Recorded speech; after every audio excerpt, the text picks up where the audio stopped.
Okay, so today's video is gonna be a bit different from usual. I will try a different format, so let's just sit back, close FL Studio and talk about Beatblock. And don't worry, I'm not gonna tell you to get new plugins and learn an instrument and take a break.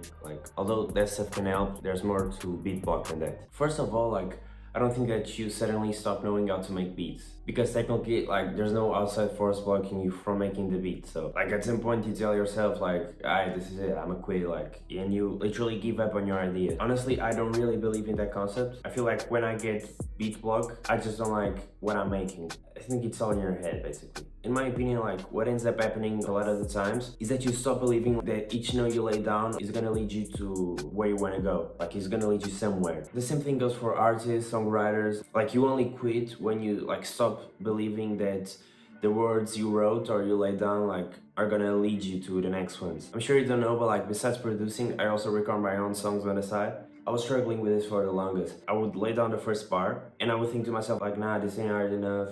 After a while, I just forced myself to get over that by laying down one bar at a time. Don't even worry if it doesn't make any sense. Just try to write something or lay something down first, because you can always go back and change it. And my advice to that is just to warm up first, get some momentum going, then you worry about all that stuff later. But going back to the producer perspective, sometimes when I'm making beats or loops, I get this feeling that I'm not achieving the idea in my head. At some point I'm fucking up the initial idea that I had, especially when making loops. And sometimes that's just because I fucked up the mix, or I added too much reverb, or I added a sound that doesn't make any sense. And Nick Mirror actually has this great analogy. I wish I had a clip when he said this. But basically he compared making beats to Minecraft. It's weird at first, but it makes a lot of sense. Basically, he said when you're mining and trying to get diamonds, first of all, it takes some time. And if you look at your inventory, by the time you see diamonds in that game, you already have 4 full stacks of cobblestone and a couple irons here and there. You already broke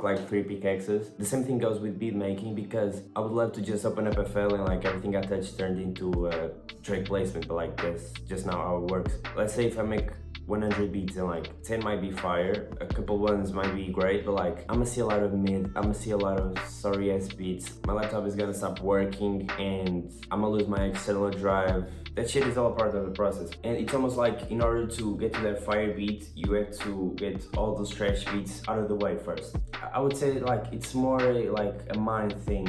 So you have to train your mind to keep it pushing. And this actually leads me right to my next point. Another big thing is you either show up or you pay the price. I've heard Rick Rubin and Pharrell talk about this. Basically, they said that creativity is not something that's inside you, it's something that flows around you. And every time you make a beat, every time you make a melody, every time you record a song, you're just checking out an idea. And if you keep showing up and checking out ideas, there's not that necessary pressure inside you that tells you to make 10 fire beats every time you're in a session. Because worst case scenario, you're still gonna be checking in tomorrow or so, and you get to try again. So you almost have to keep showing up, no matter if you're liking what you're making or not. Just be consistent. For example, I feel I've recently paid the price because I was so caught up with exams and university and all that stuff. I think I didn't open FL for almost a week, I think. And when I finally did, the muscle memory wasn't there. I didn't like anything that I was making. Without realizing, I was putting unnecessary pressure on myself that this next beat or this next melody has to be it.